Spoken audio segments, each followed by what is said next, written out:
যিসকল ছাত্ৰ ছাত্ৰীয়ে 2027 চনত মেট্ৰিক পৰীক্ষাত উত্তীৰ্ণ হ'ব নাইবা যিসকল ছাত্ৰ ছাত্ৰীয়ে এই বছৰ ক্লাছ 9 আৰু 10ত ষ্টাডি কৰিব তেওঁলোকৰ বাবে আহি পৰিছে এটা নতুন update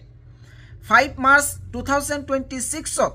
Assam state school education বৰ্ডৰ ফালৰ পৰা এই নটিফিকেশ্যনটো আহিছে ইয়াতে তোমালোকক দেখুৱাব বিচাৰিছো ক্লাছ 9 আৰু 10ৰ টেক্সট বুক এডিশ্যন কৰা হ'ব মডিফাই কৰা হ'ব আৰু টোটেলি চেঞ্জ কৰা হ'ব ইমান দিনে তোমালোকে যি কেইখন কিতাপ পাই আছিলা সেই কিতাপ কেইখনত কিন্তু মডিফিকেশ্যন আহি যাব এক নতুন ধৰণৰ কিতাপ তোমালোকে পাবা এক নতুন ধৰণৰ প্ৰশ্ন কাকত তোমালোকে পাবা কি সাবজেক্টত এই মডিফিকেশ্যন তেওঁলোকে কৰিব এক নম্বৰত লিখিছে ম্যাথমেটিক্স ক্লাছ 9 ক্লাছ 9ৰ যি গণিত সাবজেক্ট আছে তাতে কিন্তু তেওঁলোকে কিছু মডিফিকেশ্যন কৰিব 2 নম্বৰ ম্যাথমেটিক্স ক্লাছ 10 ইমান দিনে তোমালোকৰ যি ক্লাছ 10ৰ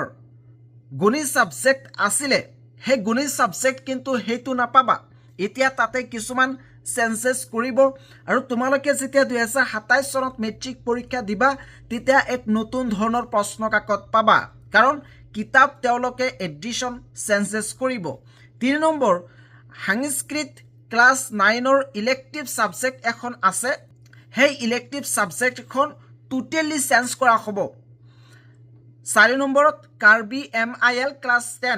10ৰ তোমালোকৰ কাৰ্বি MIL বুলি এখন সাবজেক্ট আছিলে হে সাবজেক্টখন কিন্তু মডিফাই কৰিব গতিকে 2027 চনত এক নতুন ধৰণৰ টেক্সট বুক পাবা হে এক নতুন ধৰণৰ প্ৰশ্ন কাকত কিন্তু তোমালোকে পাবা 5 নম্বৰত গাৰো MIL ক্লাছ 10ৰ আছে হেতু মডিফাই কৰিব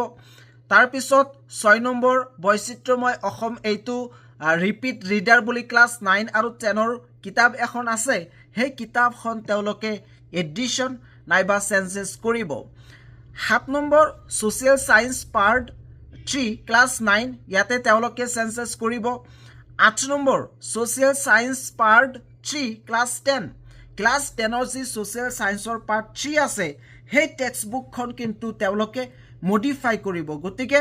তোমালোকৰ কাৰণে এই নতুন কিতাপ আহি আছে 8 number Dimasa elective subject class 9ৰ কাৰণে আছে এইটো নতুনকৈ ইন্ট্ৰোডিউস কৰিছে ইয়াতে কিন্তু তেওঁলোকে মডিফিকেশ্যন কৰিব 10 নম্বৰ এডভান্স ম্যাথমেটিক্স ক্লাছ 9 এই সাবজেক্টত তেওঁলোকে চেঞ্জেছ কৰিব গতিকে এই বছৰ তোমালোকে নতুন কিতাপ পাবা নতুন প্ৰশ্ন কাকত পাবা নতুন প্যাটাৰ্ন পাবা আসাম ষ্টেট স্কুল এডুকেশ্যন বৰ্ডৰ এই নতুন সিদ্ধান্তটো কেনেকুৱা হৈছে তোমালোকে এই ভিডিঅ'ত কমেন্ট কৰি জনাই দিবা